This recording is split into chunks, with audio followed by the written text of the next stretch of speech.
Joe, welcome to the Sipping Point. Right. Thanks. Great to be back, Lori, after a decade. I Can't know believe 14 years you said it was since our something like last interview.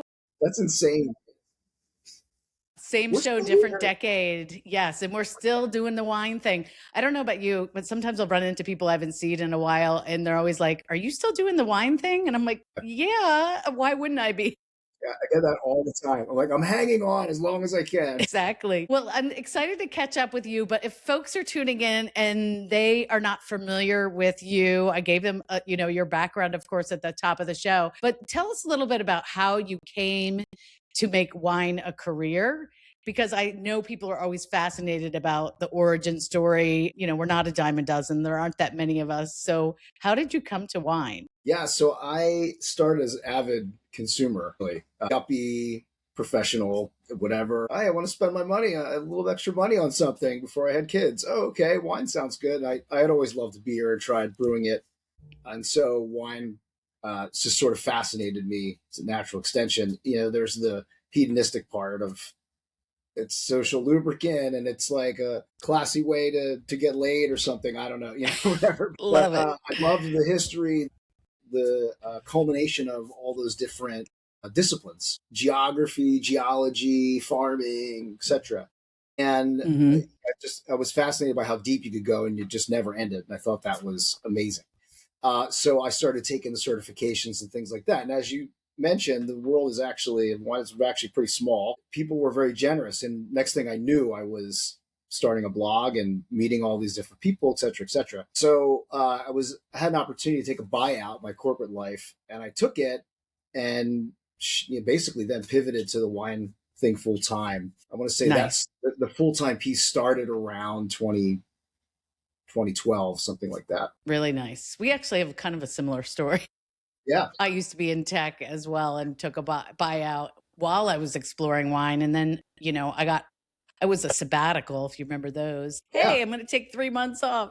And then Never the went tech back. crash and I never went back. So here we are. Well, that's amazing. And you do so many great things, wine writing, of course, but you have a new role with Cristaldi, and you, of course, have been on your own. But tell me how One Wine Dude, how Joe Roberts is going to fall under that umbrella. Oh yeah, thanks. So I've known Jonathan for a long time. He's now he's the one of the big wigs reviewers at Decanter. But he has his own website, and so he basically tapped me on the shoulder to we want to do content for him, do uh, some reviews, etc. So I'll be talking a bit more about that hopefully in Q1 as we start to see what that will mean for One Wine Dude, because it probably does mean a little bit less content. It'll still be there, but it means less content. Particularly the shorthand reviews that I do will probably go away. They'll go completely to Jonathan's site. We've Hmm. worked together over the years. I mean, it's been like a decade on and off with different things that we've been doing, marketing, copy, a lot of behind the scenes stuff. So we know each other really, really well. And I kind of refer to him as like he's like my work wife, kind of thing at this point. Nice. So yeah, we're excited, and we might have some bigger news coming as well. I'm under NDA, so I'm not allowed to give you the details, unfortunately.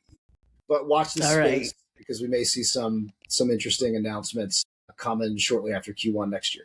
So it's Okay, exciting. great. Well, keep us up to date so my listeners can be the first to know. And I was excited to have you here since we're just getting into 2026. And what I wanted to talk about, I thought you and I could talk about some of our ideas of what we think the trends are going to be, whether they be continuing from this year or maybe even new trends emerging. I know that one of the big ones that everybody in our industry and even probably outside our industry knows about, which was a trend for 2025 for sure, was this whole drop in global, I want to say wine consumption, but it's really alcohol consumption Yeah. in general, but certainly it definitely has been a difficult situation for the wine industry. So, what are your thoughts on where we are today and where we're going in this coming year? Yeah, it's like the elephant in the room. Where we are Hmm. is bad. It's pretty bad. And the headlines usually they're sensationalist, but generally they are doing it justice. I mean, it's one of the worst modern times in wine sales, especially in comparison because they were going so gangbusters for better part of a decade. So you hear a lot of people talk about that we've hit bottom. They think we've hit bottom in 2025. I actually disagree with that. I hope I'm wrong, but the people that I talk to on the inside, various, they're working in various pillars across wine. The news doesn't sound so awesome. I know Mm-hmm. that perception tends to lag the reality a little bit, of course, in timing, but I feel like we might still have a bit of drop to go, unfortunately. Yes. Now, that does make it a good time for consumers. It's a great time to get back into wine or get further into it if you want, because there is some, on the premium level, we've actually seen some brands are able to kind of weather the storm. A lot of places are making less wine, though, and fruit that they otherwise might use that's really good, or juice that they might use that's really good, is going into lower price wines. So it's a Mm. great time to jump in. Yes. You want to encourage, we need to do whatever we can to get people drinking. That's the Well, what bottom I line. don't understand is the prices have not gone down. In fact, it seems like the prices are going up. And I know that it could partially be because of supply. I mean, they're taking supply out of the market, vines out of production, Mhm. and tariffs certainly kind of didn't help inflation in general. But it would be awesome if all of a sudden all the great wine we love was like 15 to 20% less than normal. So us high frequency wine consumers were getting a deal. But I don't feel Dream like on. I've seen that, right? Okay. Well, but I think what it means for a lot of people is the taking a chance on a $15, $20 bottle is going to Hmm. pay off for them a lot better. The quality very likely could be higher for things that they don't know much about, or haven't tried before, basically, is what I mean. And then, Yeah. yeah, but the pressure's there. I mean, we're all feeling it. You name it, Yes. it's a factor. Tariffs, inflation, et cetera, et cetera. Everything's going up, and we only have a certain amount of disposable income to spend. And Hmm. I think the things people aren't thinking as much about in the wine space are, they talk a little bit about other alcohol, but now it's cannabis, it's online gambling, it's these things, these easy spends that give people some kind of high or rush or endorphin hit or whatever Hmm. they're looking for. Doesn't necessarily have to even be a consumable. And we're going to be Right. competing against that too in wine. And I feel that's when I say you not have hit bottom, because I feel like we're not looking at quite as much of that breadth as we should economically in the space. So probably see a little bit more contraction. But yeah, I mean, Yeah. if you've got the $15 and you want to try something, you got a better shot at getting a good like $15 Pinot, say from Oregon now, than you ever had, right? Like Hmm. the $15, $20 Pinot would be a crapshoot usually, but you Right. probably, that bet's probably going to pay off for you a little bit more over the next couple of years, just because of where the industry is. And I was reading an article, and if you know who wrote this, you remind me, but it was about GLPs, GLP-1s, and everyone that seems to be on them now.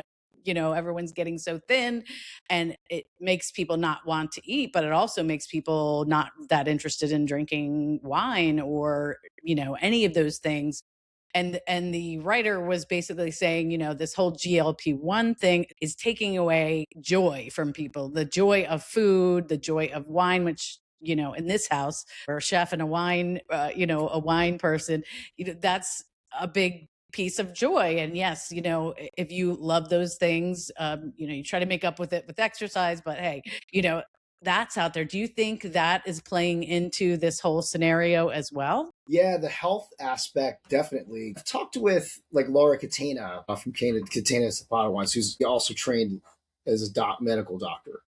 Yeah, and Hmm. she's given some great presentations on this topic. And we've known for a very long time, it's not new news. Is there technically any safe level of alcohol consumption? Meaning safe, meaning no risk. And the answer is no, of course not, because alcohol is going to increase your risk for certain diseases like cancer by a certain amount. However, a lot of those diseases start out for most people genetically at a very low number. So let's say my risk of getting one of those diseases is just hypothetical 3.5%. Hmm. And consuming alcohol increases my 3.5% by 8%. I'm still rolling those dice because the joy is too much for me. I don't want to give that up. We're talking about a small number multiplied by a small number still equals a small number. Yes, I take a greater chance with my life driving my car I'm picking up my kids or something. So Mm-hmm. we have to reinforce, I think, that calculus back into things, right? Their health benefits of wine were probably overstated for a long time. The detriments to your health of wine are now being overstated. So I suppose people Yeah. like us have to keep banging that message home.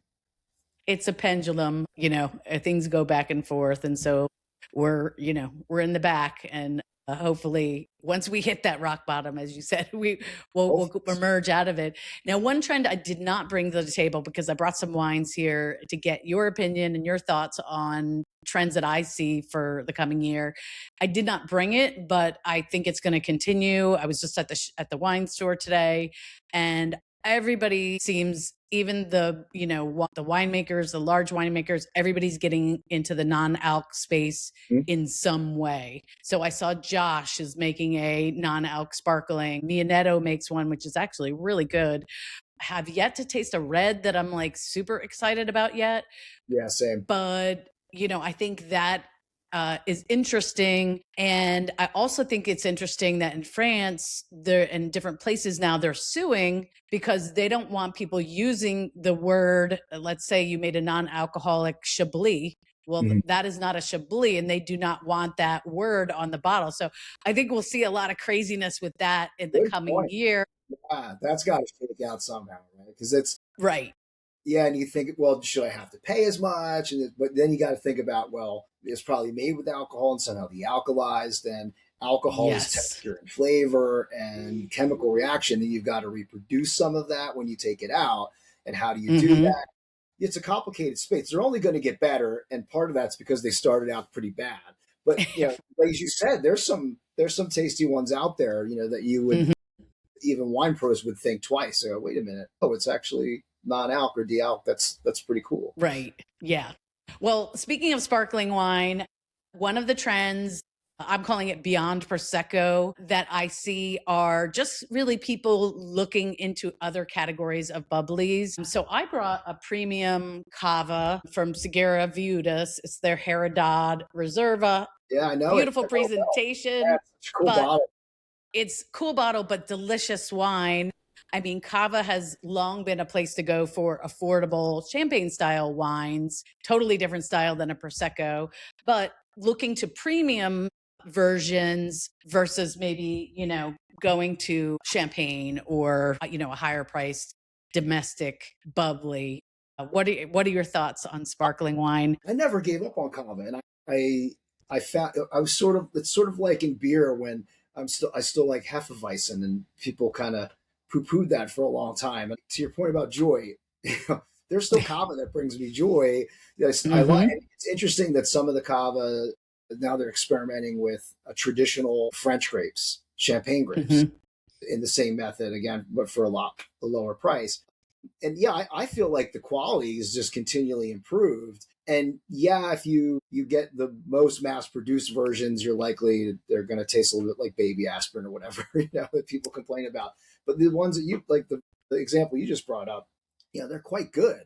And Yes. you open that bottle apart, it's not going to stay full for long. It's gonna be gone. They're Right. really tasty and affordable. You mentioned prosecco, and interesting. I actually think you don't have to leave prosecco to get a break from prosecco because Okay. prosecco's got a couple superiority categories. One of which is Oslo, Yes. which is a really cool option because you're leveling up, the quality and Mm-hmm. how it's made, but you're not paying as much as you would for like Valdobiadene, which came into the market at a higher price, and Oslo is just as good, but they couldn't do that. They had to find a spot, so they went in between. And I think Right. there's, to your point, just like Cava, there's some great bargains there where you're getting something similar to maybe the prosecco that you're familiar with, but you're stepping up in quality and texture, mouthfeel, and the whole bit. I went to a trade tasting in DC, and there were some producers there, and they were dry, they were delicious. And I was like, wow, I love this. I feel like the market has been flooded with so much extra dry Prosecco that, you start to think, oh, it's going to be sweet. What Right. the brutes are the sort of the outlier anymore for the Prosecco's. So I think that if we saw more of that, it would, we're still going to have those extra brute versions, and that speaks to a certain flavor profile that you're looking for. But then those of us who might want it drier, it would be great to see more of that in the market. Yeah, absolutely. That's probably one of those rare instances right now where there might be some opportunity. Yes, I know, right? And Lambrusco, I did not bring one, but I have probably had more of that this year than I've had in many, many years. So I think that dry Lambrusco, Yeah, they're hard to find. red sparkling, So good. they are so good. And so I think that's a fun way to when you get people to try them, even like sparkling Shiraz, which I discovered when I visited Australia, people really enjoy them. It just takes a minute because it's so different than anything you've experienced. Yeah, get your head And around. so, yeah, you got to wrap your brain around that. Awesome. All right. So then if we're going from our bubbly into the white category, I love French whites, but a lot of the classics like your Sancerres Chablis have gotten so pricey now that I think I see some of these lesser known wines like Picpools, right? Or the one I brought to the table is an Anjou Blanc. It's a Chenin Blanc and made by Mary Taylor. It does just have a hint of sweetness. So it's going to be great with a lot of like Asian food or anything with spiciness, but it's not sweet. It really, I just know that there is a little bit of residual sugar, but it's so small. But this, I feel like Chenin. Right? It doesn't matter, right? Because you're just getting that balanced profile. Yeah, I love that you brought up Picpoul. Picpoul de Pinet it's such a great, and you can still find them for cheap, Yes. relatively, which is great.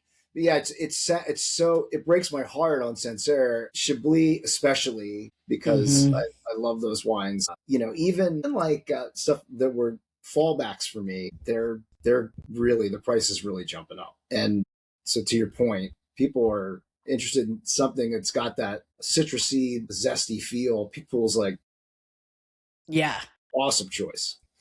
It really is. Now this Anjou Blanc, which I love, and Chenin Blanc had a year. So let's be clear, Chenin Blanc, certainly from all over, I think did really well, especially it was like the summer of Chenin. But this was only $14.60 or something like that, under $15, which is, under 20 is what I'm usually looking for. But if you can find something under 15, that's really good. I feel like that is the sweet spot of all sweet spots. Yeah, you win. Yes. Any other white category? And I have read that whites and, white, sparkling, and rosé outpace the growth in red wines, which is interesting, which is not usually the case. Right. Yeah. Because there was a big, a couple years back, right? It was, I think, right at the tail end of COVID, it was going gangbusters in the U.S. So I know a lot of restaurants when they reopened, they couldn't keep like good Sauvignon Blanc in stock, for example. Like they were selling out, which is nice to hear. But anyway, yeah, knock on wood. Hopefully we get back to this scenario as soon as possible. Right. Well, hopefully you and I are going to accept our awards for supporting the wine sales in 2025. My overachievement. Right. Contributions. But any other whites you're looking to for this coming year for value? Where would you go? Wow, yeah, it's a great question. And I've always been very hesitant to give predictions because do you remember, speaking of Chenin, you remember when Chenin was going to be the thing in California? And everyone was, and right. I remember thinking, what? And everyone was talking about this. And now I look back, I think, well, God forbid anyone actually listened to that and planted, on a Chenin or something. Right. Because they one of my favorites is from Dry Creek Vineyards.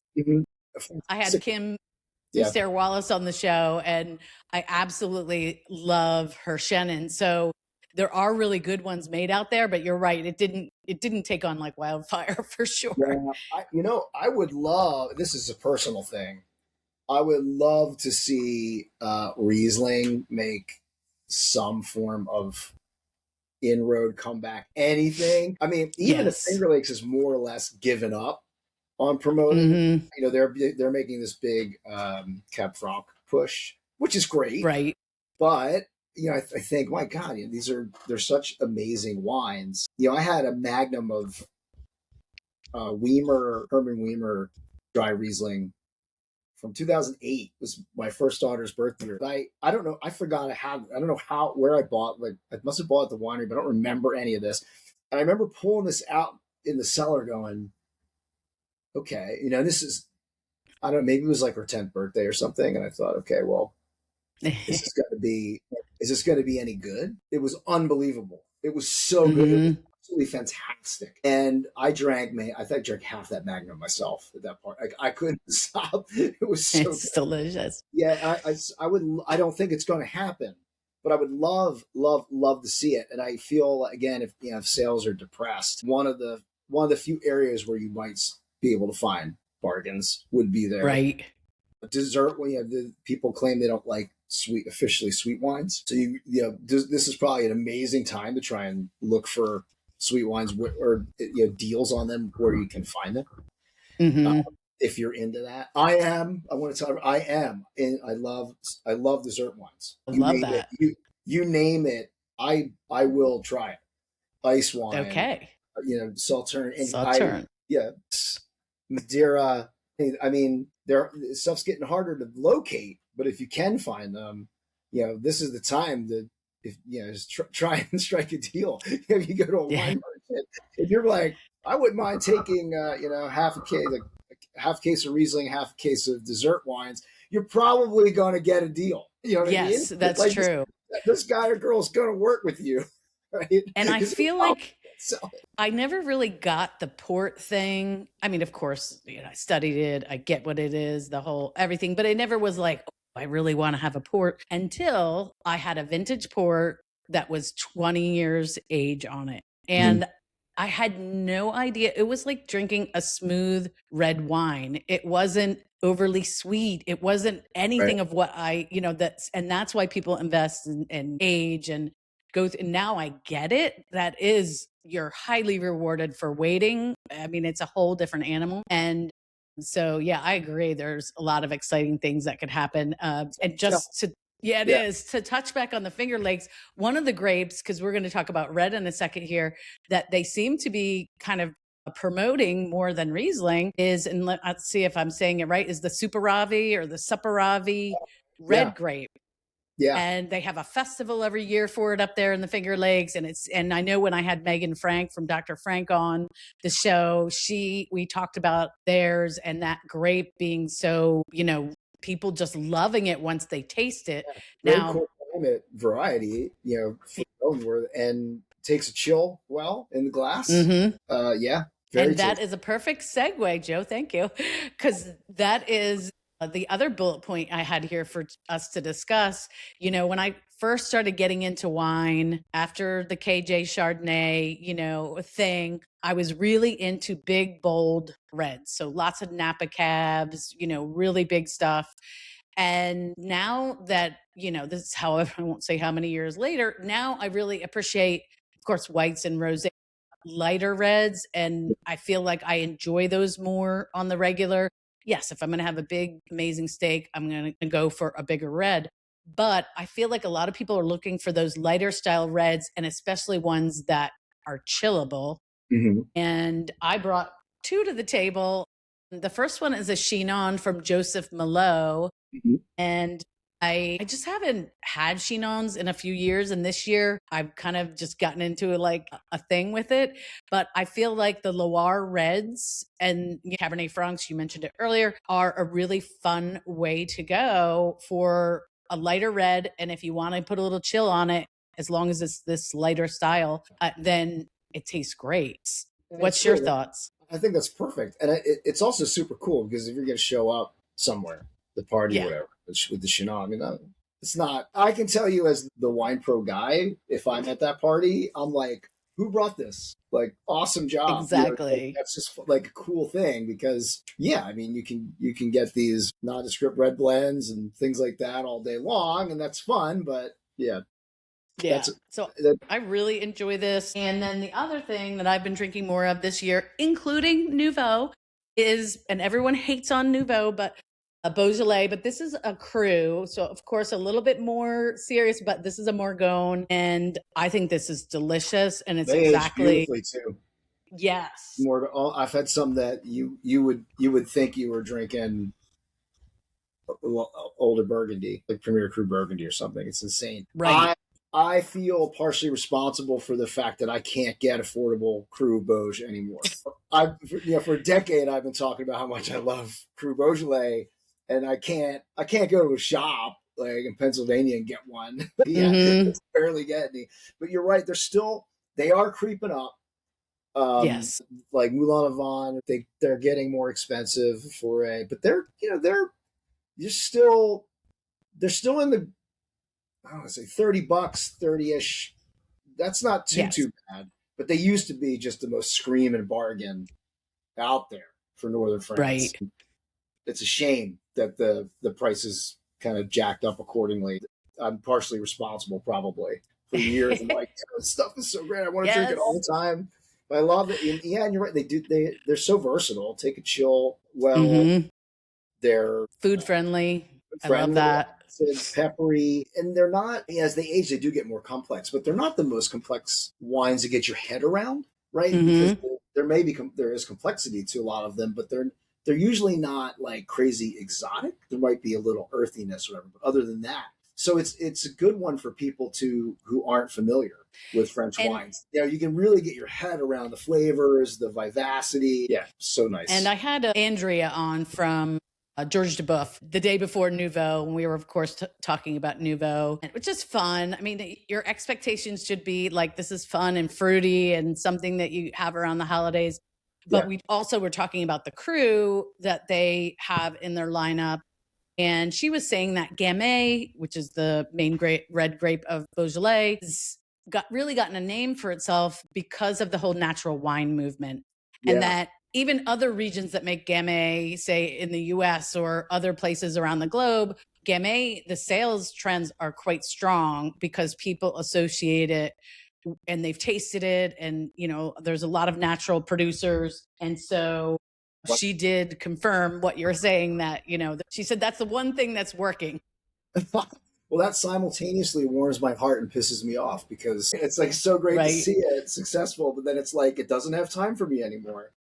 Yeah. Yeah, Is it me or is it you? it went off and made its life for itself, and now it never calls. It doesn't Yeah. send Right. flowers, but there are the village level stuff is still, is great Yes. too. Very Hmm. very important. Like you talk about the $15, you can still find some Right. in that range. Very good. Not ones that I would age particularly, but like Morgon and Moulin Avant, I would not hesitate on a great one to stock it away, come back in 5 years, Right. see how it's doing. And people don't, I think they don't tend to think of Beaujolais in those terms still because Nouveau is such a gets all the marketing money, right? And Right. these other incarnations don't see as much.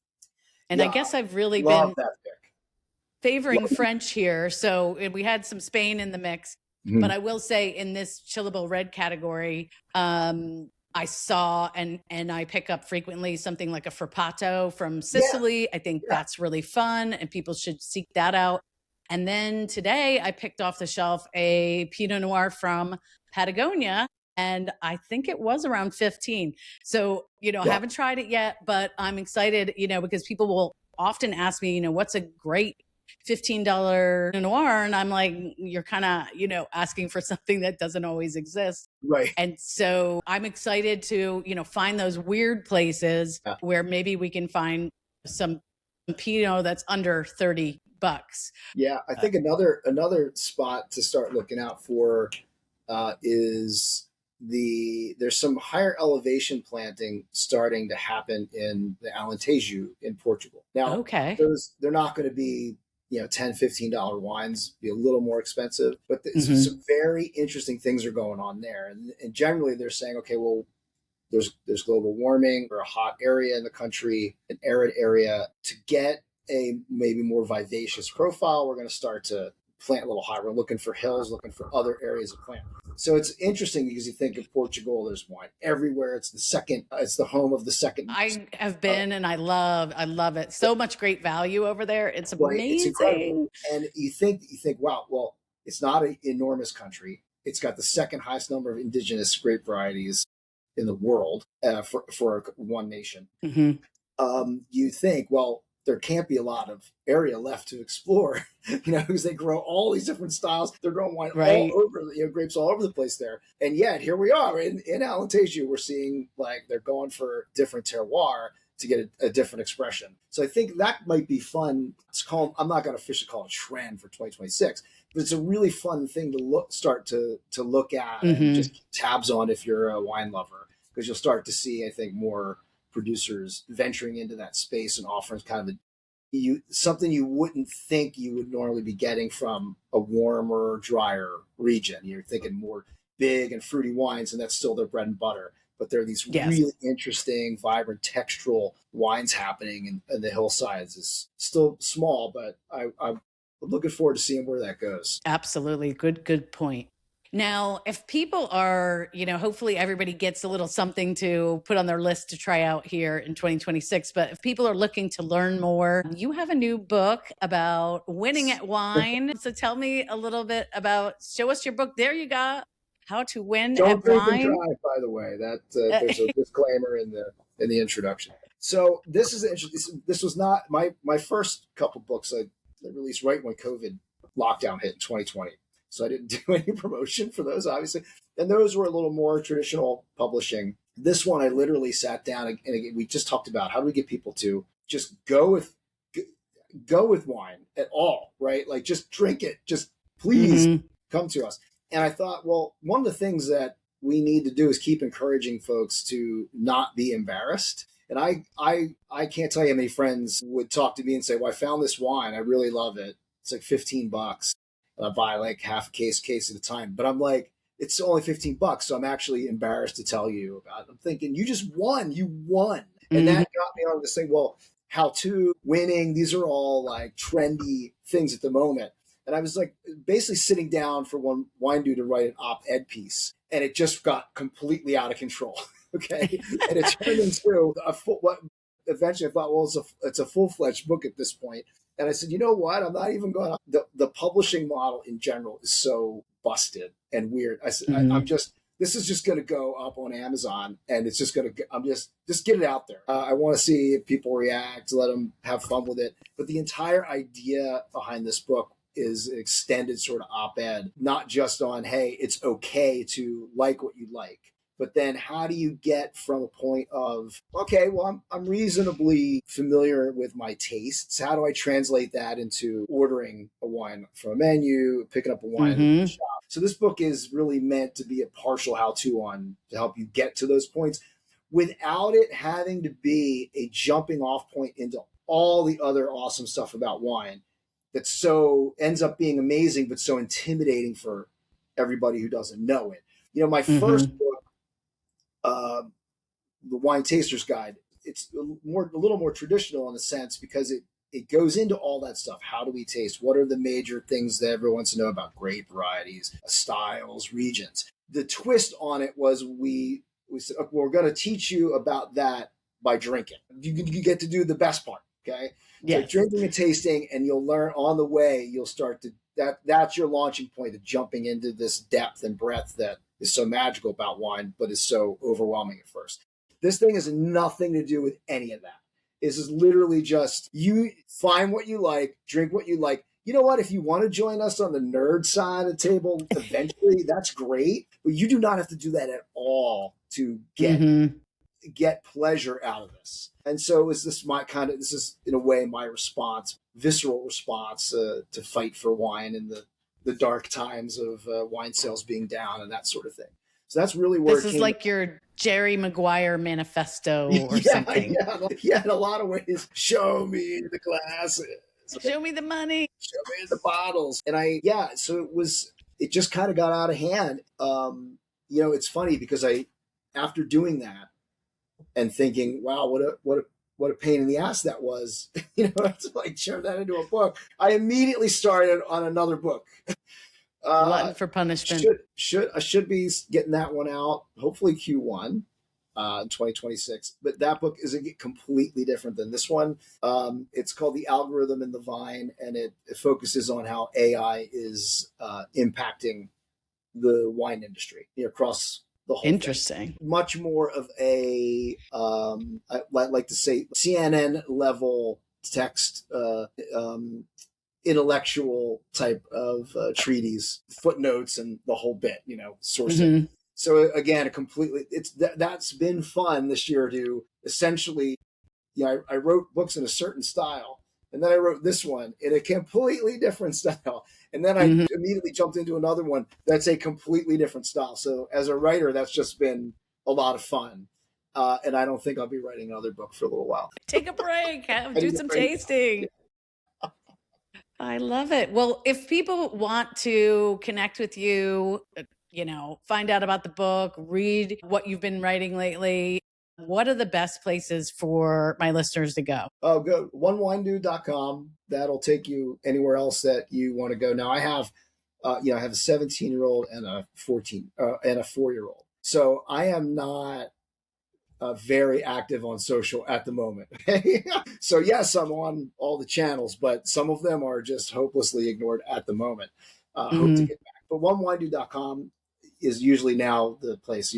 That's where I'm linking everything. So you want to get the books, you can go from there. Great. You want to see what's going to happen at Cristaldi and Co. You can go there. Anything else I'm working on, it's all going to be there.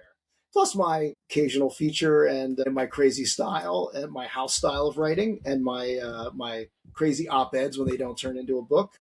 They go up there as well. Perfect. Well, Joe, thank you so much for helping me ring in the new wine year here with Thank our you. trends, predictions. I mean, hold us to it, people, because we don't know what's going to happen really. But these are our wishes, really, if you want to think of it that way. I appreciate you coming on the Sipping Point. I really appreciate you having me back. Hopefully it won't be another decade, Yes, let's but not make it 14 years. if it is, that still will be something awesome to celebrate. We were still there. Awesome. Well, thanks a lot, Joe. Cheers. Cheers. Thank you.